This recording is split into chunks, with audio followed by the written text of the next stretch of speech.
Jumpa kembali di MTD Jan9 Life Story Inspiration of Life dengan tema khawatir akan apa yang akan kita makan dan minum serta pakai adalah bukti kita tidak mengenal Tuhan dan firman Tuhan dari kitab Matius pasal 6 ayat 1 sampai 15 dan kitab Matius pasal 6 ayat 16 sampai 34 teman-teman.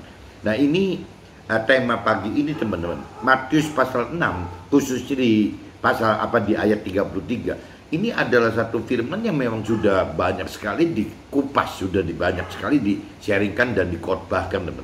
Cuman tadi malam saya coba tadi sore ya saya kontak Pak Yosua sebagai mentor rohani saya, bicara apa yang terjadi di dalam pribadi saya, keluarga saya dan usaha saya teman-teman. Jadi coba sharing. Nah, ujung-ujungnya Pak Yosua cuma katakan bahwa apabila kita bicara kitab Matius pasal 6 ayat 33 itu kuncinya cuma satu teman-teman, bicara tentang kekhawatiran itu. Jadi proses iman itu tetap iman dengan pengenalan kedalaman firman Tuhan, dengan kemampuan lebih akan mengerti akan firman Tuhan. Tetap ujungnya itu ada di iman teman. Iman ya bicara tentang bagaimana kita percaya kepada apa yang dikatakan diperintahkan oleh firman Tuhan, apa yang dijanjikan oleh firman Tuhan, dan apa yang dirancang dan kehendaki dalam hidup kita ya sesuai dengan apa yang rancangan dan kehendak Tuhan gitu. Nah, ini yang tidak mudah teman. Bagaimana kita untuk bisa beriman ini memang harus mengalami permasalahan yang nggak ada hentinya teman-teman sampai kita meninggal dunia mungkin gitu. Nah, ini nanti coba sharingkan. Tapi sebelum itu teman-teman, saya secara umum dulu teman-teman, saya coba bacakan kitab Matius teman-teman. Kitab Matius pasal 6 ayat 1 sampai 4 teman-teman. Perikopnya judulnya hal memberi sedekah gitu. Ingatlah jangan kamu melakukan kewajiban agamamu di hadapan orang supaya dilihat mereka. Karena jika demikian, kamu tidak beroleh upah dari Bapamu yang di sorga. Jadi apabila engkau memberi sedekah, janganlah engkau mencanangkan hal itu seperti yang dilakukan orang munafik di rumah ibadat dan di lorong-lorong gitu, supaya mereka dipuji orang. Aku berkata kepadamu, sesungguhnya mereka sudah mendapat upahnya. Tetapi jika engkau memberi sedekah, janganlah diketahui tangan kirimu apa yang diperbuat tangan kananmu. Hendaklah sedekahmu itu diberikan dengan tersembunyi, maka Tuhan Allahmu yang melihat yang tersembunyi akan membalasnya kepadamu. Jadi intinya sedekah itu jangan nampang, tapi banyak orang dunia lakukan itu gitu. Nah, ini kalau diinspirasi saya teman-teman, Matius pasal 6 ayat 1 sampai 4, hal memberi sedekah adalah dengan dasar perintah dan peraturan firman Tuhan, bukan oleh pikiran, perasaan serta kehendak kita sendiri atau kehendak manusia gitu. Banyak orang yang tidak mengenal firman Tuhan akhirnya memberikan sedekah demi kepentingan duniawi, ya hanya duniawi semata saja teman-teman. Jadi arti sedekah yang sebenarnya itu malah hilang gitu teman-teman. Nah, ini dari inspirasi saya seperti itu, dan saya coba lanjut lagi teman-teman, kitab Matius pasal 6 ayat 5 sampai 8 teman-teman. Ayat 5 sampai 8. Perikopnya berubah lagi, judulnya harus berdoa teman-teman. Dan apabila kamu berdoa, janganlah berdoa seperti orang munafik. Mereka suka mengucapkan doanya dengan berdiri dalam rumah-rumah ibadat dan pada tikungan-tikungan jalan raya supaya mereka dilihat orang. Aku berkata kepadamu, sesungguhnya mereka sudah mendapat upahnya. Tetapi jika engkau berdoa, masuklah ke dalam kamarmu, tutuplah pintu, dan berdoalah kepada Tuhan Allahmu yang ada di tempat tersembunyi. Maka Tuhan Allahmu yang melihat yang tersembunyi akan membalasnya kepadamu. Lagi pula dalam doamu itu, janganlah kamu bertele-tele seperti kebiasaan orang yang tidak mengenal Tuhan Allah gitu. Mereka menyangka bahwa karena banyaknya kata-kata doanya akan dikabulkan. Jadi janganlah kamu seperti mereka, karena Tuhan Allahmu mengetahui apa yang kamu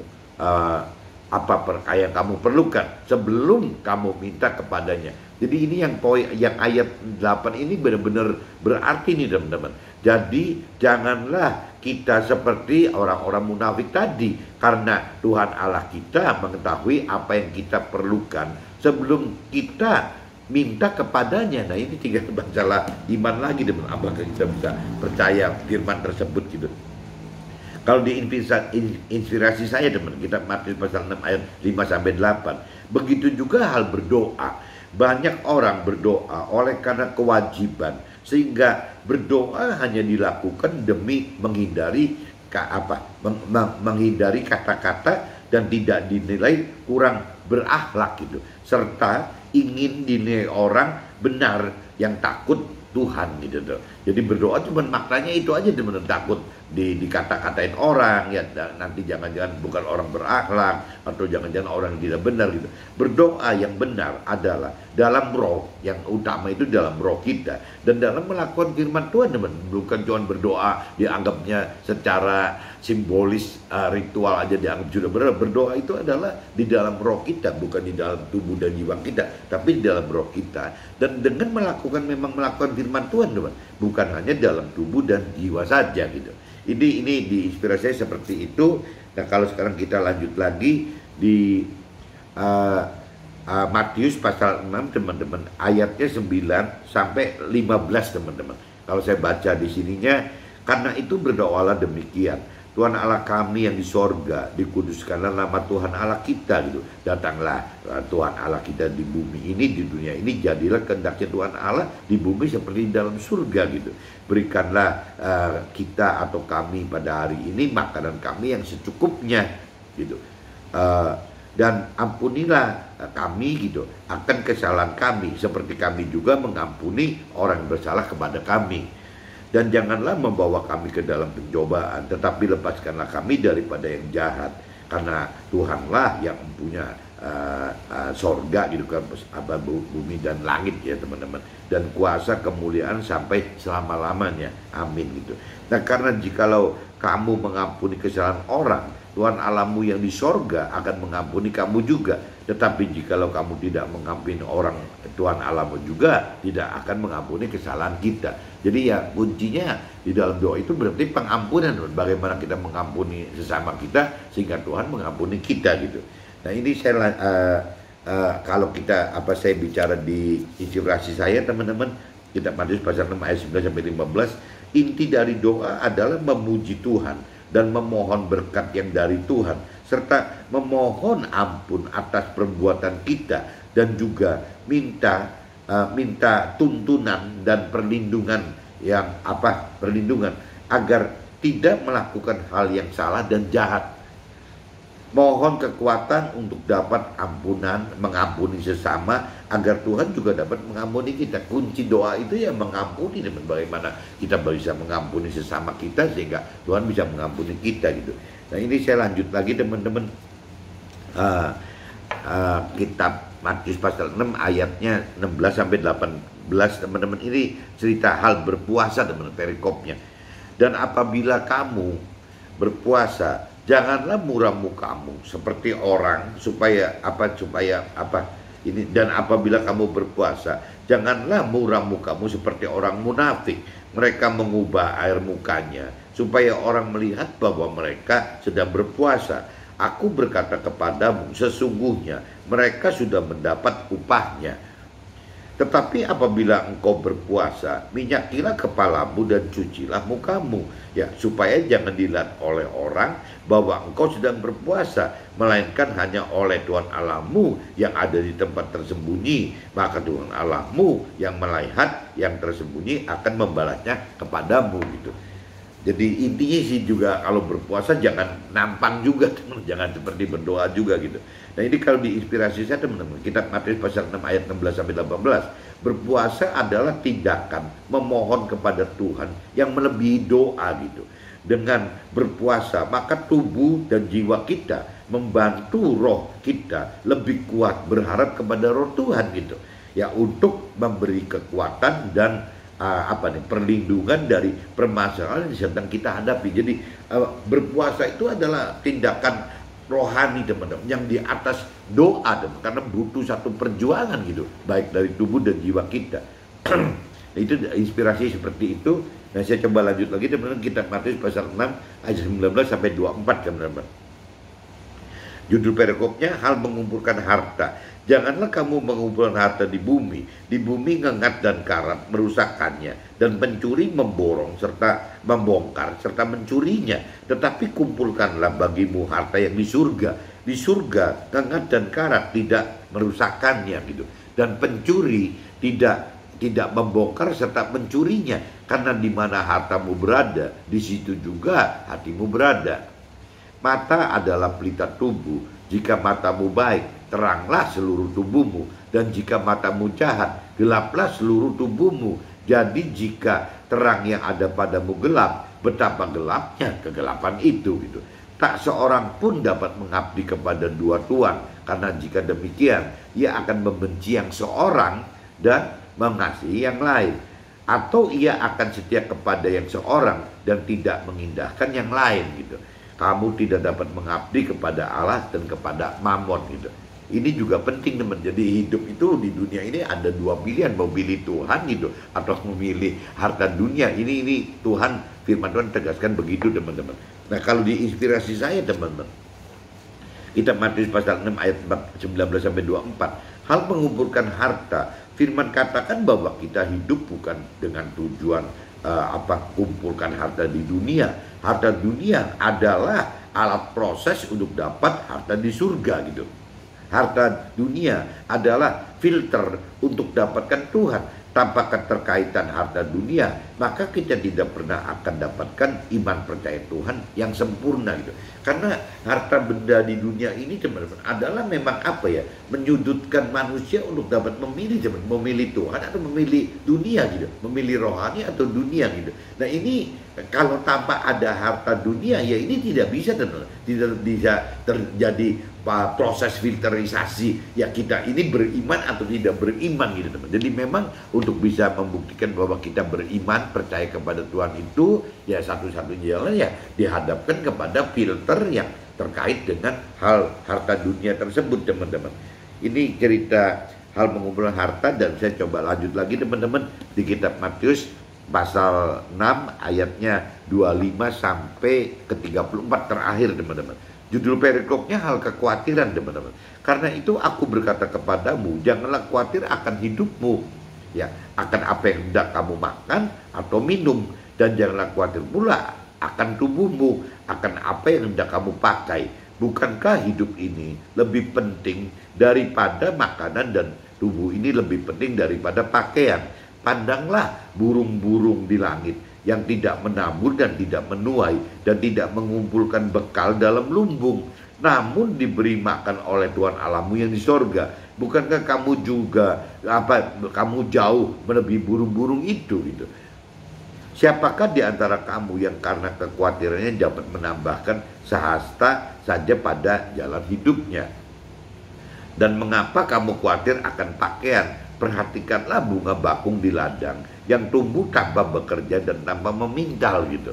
Namun aku berkata kepadamu, Salomo dalam segala kemegahannya pun tidak berpakaian seindah salah satu dari bunga bakung itu, dari bunga itu gitu.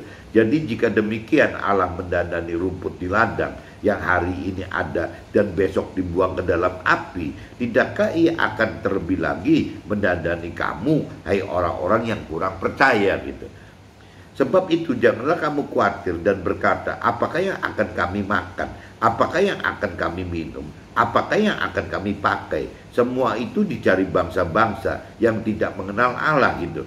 Akan tetapi Tuhan Allahmu yang di sorga tahu bahwa kamu memerlukan semuanya itu. Nah ini coba teman-teman camkan teman-teman, kalau dari pemikiran Tuhan gitu, dari firman Tuhan, semua itu jadi urusan hal makanan, minuman, pakaian itu ya maksudnya Tuhan ya itu semua itu dicari bangsa-bangsa yang tidak mengenal Allah gitu. Jadi kalau kita mengenal Allah, mengenal firman Tuhan Allah, ya kita nggak usah segrogi itu. Intinya gitu teman-teman.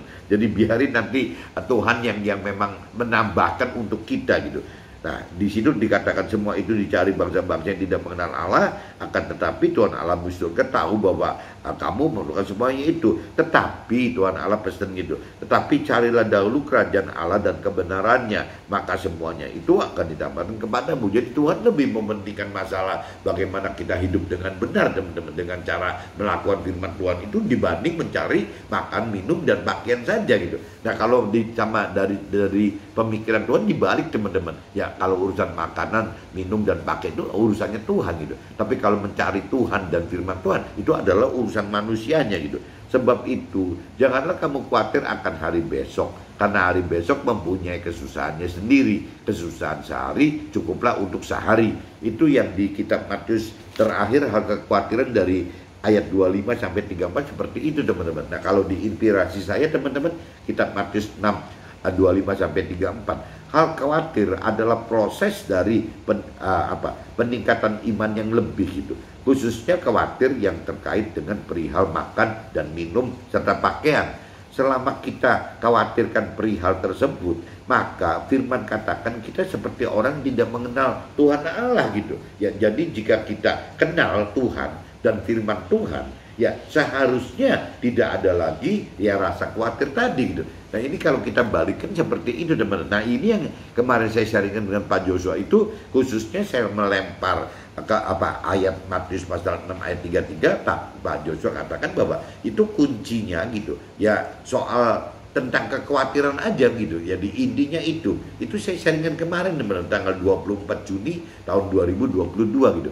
Nah ini kalau dari pengalaman saya teman-teman, sharing yang saya coba lempar ke Pak Joshua itu dasarnya dari mulai cerita apa yang saya alami dalam hidup saya teman-teman, khususnya yang terkaitan dengan urusan usaha, urusan kantor gitu. Jadi saya pernah beberapa kali sharingkan bahwa saya tahun 2003 itu mendapatkan nubuatan dari 4 hamba Tuhan dari Jakarta yang saya sebenarnya tidak kenal. Ya untuk melepaskan, Tuhan katakan saya mesti melepaskan operasional perusahaan gitu tanpa menutup perusahaan.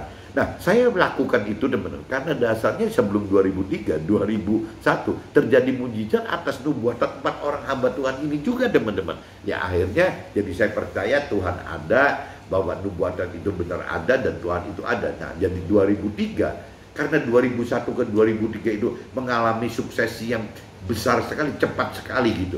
Nah akhirnya ya saya percaya teman-teman bahwa ini nubuatan lanjut dari Tuhan. Tapi waktu itu dengan asumsi jangan-jangan Tuhan ingin membuat saya lebih besar lagi dalam hal usaha. Tapi ternyata tidak teman-teman. Waktu 2003 saya lepaskan, 2007 itu timbul kendala teman-teman. Sampai akhirnya perusahaan jadi dalam kendala. Nah akhirnya istri saya gitu ditunjuk kantor pusat untuk bisa menggantikan saya sebagai fungsi presiden direkturnya teman-teman. Sayanya dikucilkan gitu, dikucilkan di dalam fungsi presiden komisaris gitu. Jadi saya ditaruh di fungsi presiden komisaris, istri saya sebagai presiden direktur dengan tim kerja saya. Nah berjalan terus teman-teman sampai akhirnya kendala 2007 itu malah terjadi mujizat lagi teman-teman. 2011 terjadi mujizat gitu ya, Tuhan bikin putihkan lagi. Kalau 2001 Tuhan putihkan lewat BPPN itu, Badan Penyiaran Penerbangan Nasional secara pemerintah Indonesia. Tapi 2011 itu ya lewat pemutihan dari kantor pusat dari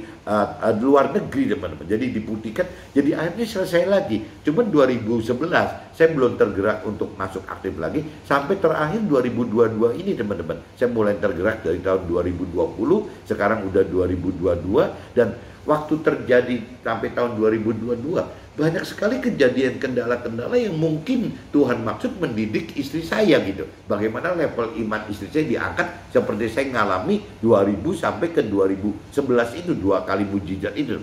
Nah akhirnya istri saya mengalami ini, tapi saya kan berarti melatih bagaimana level iman saya harus lebih. Nah waktu level iman saya harus lebih apa gitu, kalau saya beriman itu berarti tidak boleh ada rasa khawatir. Kembali yang tadi dikatakan di ayat Matius pasal 6 ayat 33 tadi ya, Pak Joshua katakan tidak boleh khawatir. Nah untuk tidak berkhawatir ini akhirnya saya tidak bisa tidak bisa karena melakukan perubahan dalam perbuatan-perbuatan sehari-hari saya. Saya biasanya tiap bulan teman-teman biasanya memberikan budget khusus gitu untuk orang-orang di rumah saya yang membantuin di rumah gitu.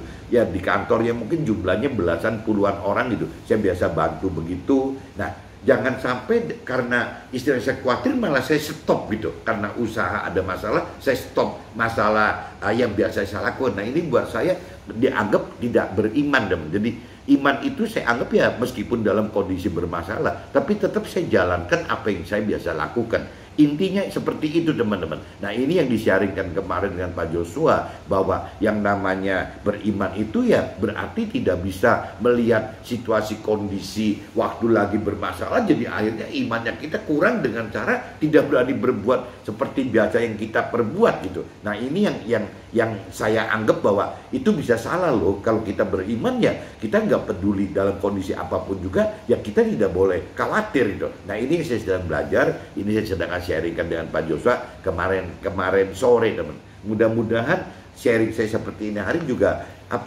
bisa ditangkap oleh teman-teman bahwa kita coba belajar apa benar-benar kita beriman. Berarti kita sudah harus bisa menghilangkan kekhawatiran atas apa yang terjadi di depan kita gitu. Nah ini yang Nabi Isa alami juga sama. Waktu Nabi Isa dengan murid-muridnya naik perahu gitu, menyeberangi danau gitu, ya sama, ada badai angin datang ya, tapi dengan catatan Nabi Isa tenang-tenang saja, tidak ada rasa khawatir sama sekali. Murid-muridnya grogi minta ampun gitu. Nah ini juga Nabi Isa menunjukkan bahwa situasi kondisi yang bikin kacau itu gitu ya dari sisi iman ya tidak mempan gitu. Jadi iman itu ya justru bagaimana bisa melampaui pola-pola yang memang terjadi, kesulitan yang terjadi yang secara nyata. Iman itu ya tetap percaya gitu apa yang di Tuhan janjikan di dalam firman-firmannya gitu, untuk kita tidak melihat apa yang terjadi saat ini. Oke teman-teman,